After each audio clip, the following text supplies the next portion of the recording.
পরবর্তী প্রজন্মকে বলে দিও। লিটন দাসের সবচেয়ে খারাপ সময়েও আমি তার পাশে ছিলাম এবং আমি তার ফ্যান ছিলাম।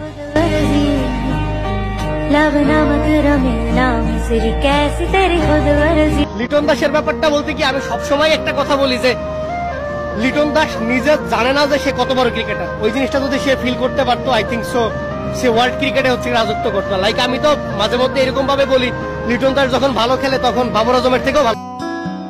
ਸੁਨੀਆਂ ਸੁਨੀਆਂ ਰਾਤਾਂ ਤੇ ਰਾਤਾਂ ਦੇ ਵਿੱਚ ਤੂੰ ਜਦ ਵੀ ਤੈਨੂੰ ਲੱਭਾਂ ਤੇ ਮਿਲ ਜੇ ਮੈਨੂੰ ਤੂੰ ਸਾਰੇ ਦਿਨ ਦੀਆਂ ਗੱਲਾਂ ਬਹਿ ਕੇ ਦੱਸਾਂ ਮੈਂ ਤੈਨੂੰ ਤੂੰ ਮੈਨੂੰ ਭੁੱਲੇ ਨਾ ਕਦੇ ਮੈਂ ਨਾ ਭੁੱਲਾਂ ਤੈਨੂੰ।